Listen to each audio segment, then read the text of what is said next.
ide besar untuk Kepulauan Buton. Kalau saya punya tawaran, jangan kalau mekar hanya ke provinsi Kepulauan Buton. Kalau saya tawarkan, kita jadikan provinsi daerah istimewa Kepulauan Buton. Marilah tokoh-tokoh masyarakat kita, tokoh adat kita, mereka yang ahli, pakar apa semua. Jangan kita hanya menunggu moratorium. Hari ini kalau perlu kita buat memang timnya, kita buat timnya. Setelah itu kita buat memang rancangan undang-undangnya. Rancangan undang kita harus lahirkan dari sini. Kemudian kan ini terbuka bahwa itu undang-undang mau dilahirkan dari eksekutif boleh, mau dilahirkan dari DPR RI boleh, mau DPD boleh, terbuka. Nah, pas terbuka moratorium kita sudah siap dengan konsep, bukan hanya kita bicara bertengkar. Apalagi kalau belum mekar saja sudah bertengkar siapa mau jadi gubernur. Itu sudah tidak bisa, itu jangan Bapak. Kita siapkan boleh dia mekar menjadi tetapi kita tetap, saya dalam bingkai itu saya sudah siapkan program bahwa jembatan Tona ini harus tetap jadi yang menghubungkan antara Pulau Buton dan Pulau Muna. Bahkan saya dengan desainnya pun yang menghubungkan antara daratan Sulawesi dengan Kepulauan Muna itu sudah siap semua. Artinya apa? Boleh mekar, tetapi tetap bahwa Sulawesi Tenggara berasal dari Kendari, Kolaka, Buton, dan Muna. Tetap bersatu dalam bingkai NKRI seperti itu.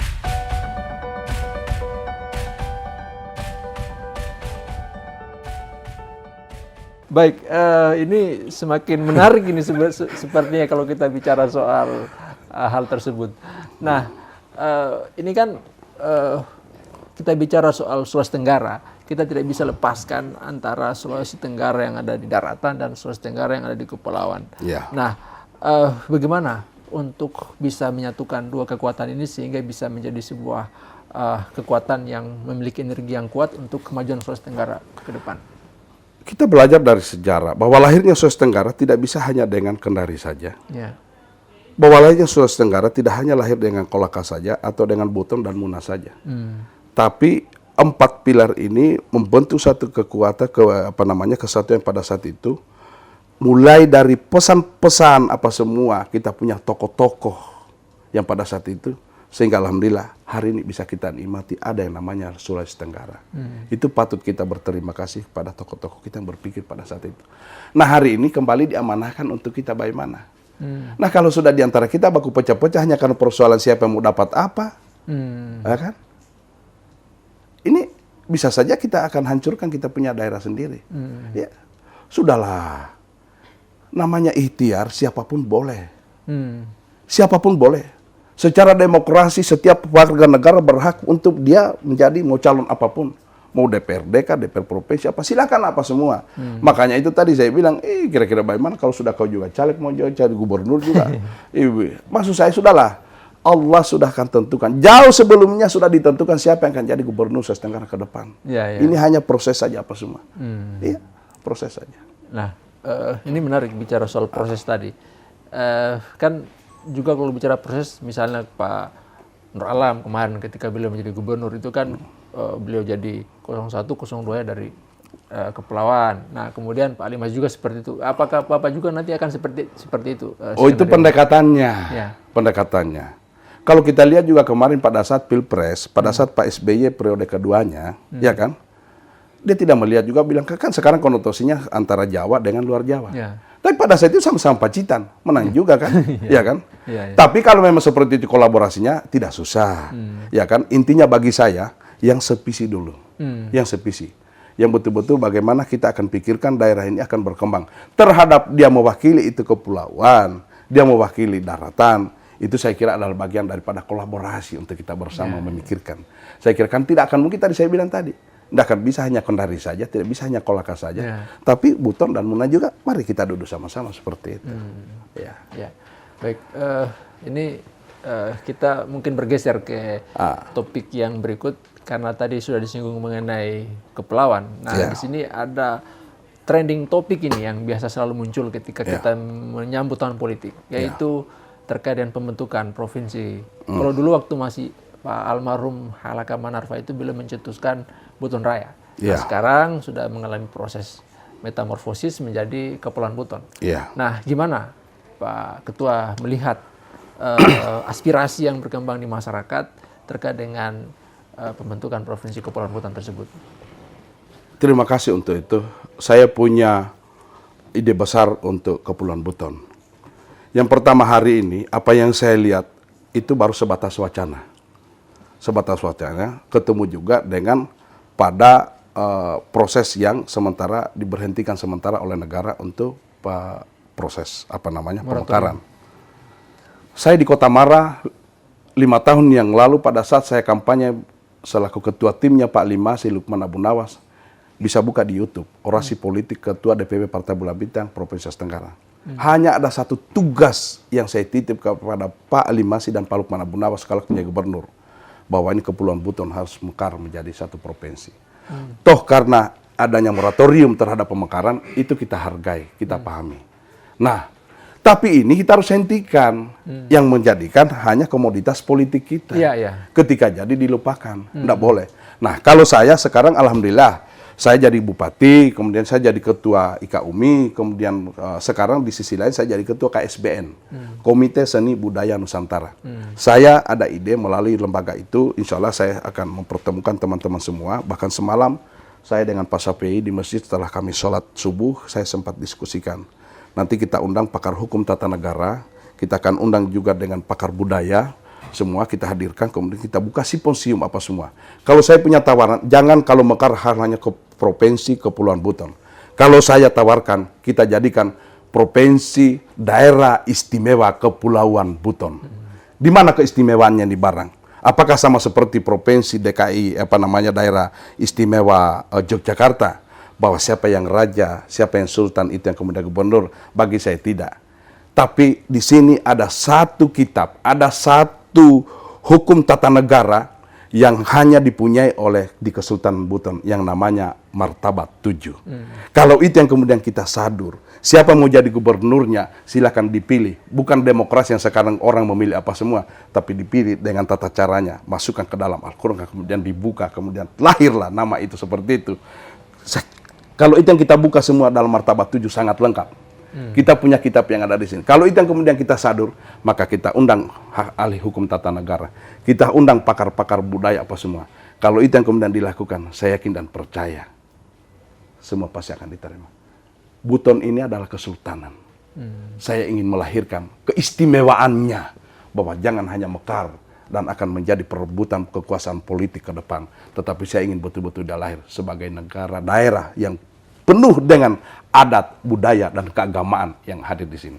Kenapa saya jargonkan saya jadi gubernur? Landasan pembangunannya itu hanya ada 2, berlandaskan pada agama dan budaya. Saya belajar dari Tanah Wolio sini, bahwa di mana ada masjid, di situ pasti ada yang namanya baruga. Lahir itu bersama-sama, tidak pernah terpisah. Bahwa itu pesan moral yang harus kita lakukan, bahwa membangun itu ada 2, adat, budaya. Kebarakatino Tanah Wolio, insya Allah pasti terjadi. Jadi ini rupanya beliau lebih paham bicara soal kebutuhan daripada orang Buton ini. Nah, tadi ada 2 hal yang bisa saya elaborasi dari apa yang Pak Ketua sampaikan. Yang pertama, bahwa ini jangan hanya dijadikan sebagai agenda politik saja gitu ya. Tiap 5 tahun kemudian ini lagi dimunculkan. Tapi ini sudah 2 dekade lebih ini. Maksud saya ingin seperti ini. Marilah tokoh-tokoh masyarakat kita, tokoh adat kita, mereka yang ahli, pakar apa semua. Jangan kita hanya menunggu moratorium. Hari ini kalau perlu kita buat memang timnya, kita buat timnya. Setelah itu kita buat memang rancangan undang-undangnya. Rancangan undang kita harus lahirkan dari sini. Kemudian kan ini terbuka bahwa itu undang-undang mau dilahirkan dari eksekutif boleh, mau dilahirkan dari DPR RI boleh, mau DPD boleh, terbuka. Nah, pas terbuka moratorium kita sudah siap dengan konsep, bukan hanya kita bicara bertengkar. Apalagi kalau belum mekar saja sudah bertengkar siapa mau jadi gubernur. Itu sudah tidak bisa, itu jangan Bapak. Konsepnya dulu seperti apa, sistem yang akan diberlakukan di situ. Kemudian tadi. Nah, kalau itu berarti sudah satu langkah. Ya kan? Satu langkah yang sudah kita dapatkan bahwa kita sudah siap. Kita tidak bicara lagi nanti akan. Tapi sudah ada proses. Berarti ini salah satu tips untuk mendobrak moratorium begitu Pak? Itu tadi. Jadi kita tidak hanya berharap pada pemerintah pusat, tapi kita juga harus menyiapkan. Siapkan memang dari kita.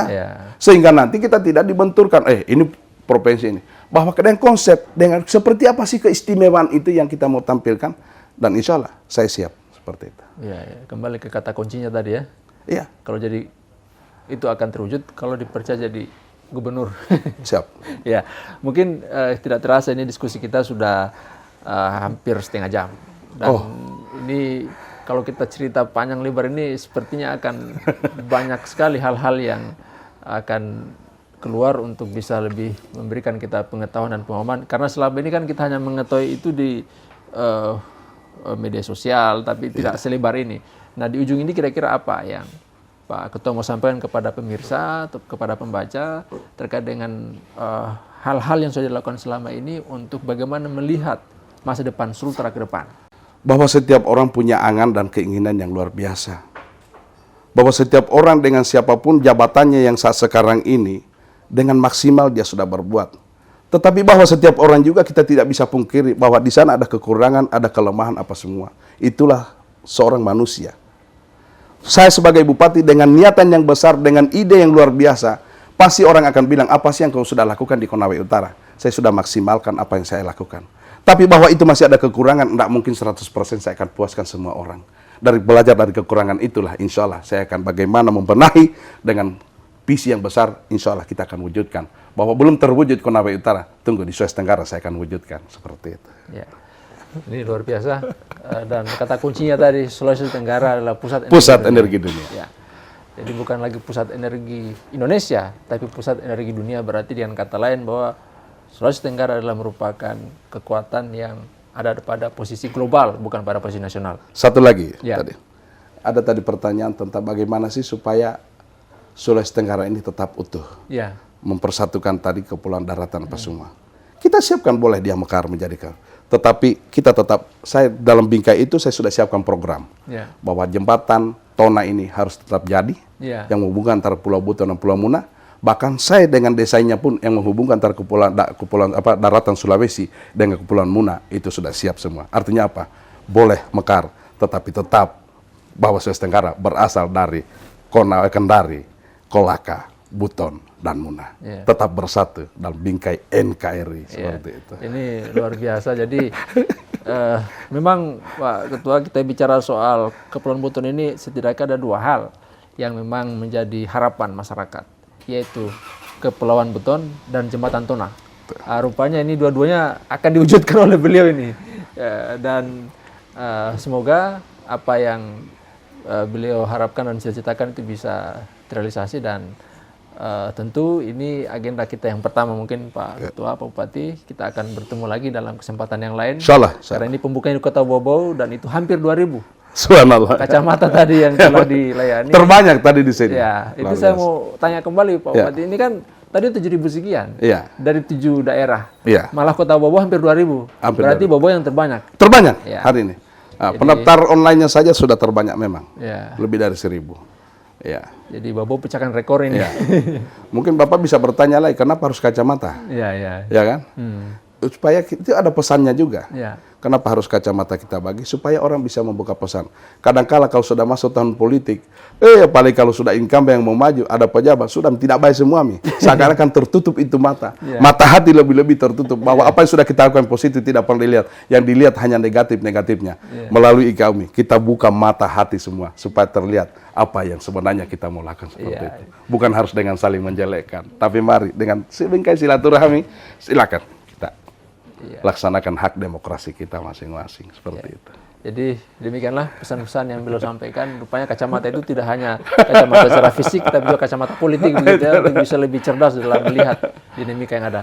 Terima kasih Pak Bupati atas waktunya. Sehat dan sukses selalu. Salam untuk seluruh rakyat Sulawesi Tenggara. Silakan, boleh kita berbeda warna, boleh kita berbeda pilihan, tapi tetap harus jaga. Sulawesi Tenggara adalah milik kita bersama. Persaudaraan jauh lebih utama daripada kepentingan politik yang akan kita tuju nanti ke depan. Demikian pemirsa, terima kasih atas perhatiannya. Assalamualaikum warahmatullahi wabarakatuh.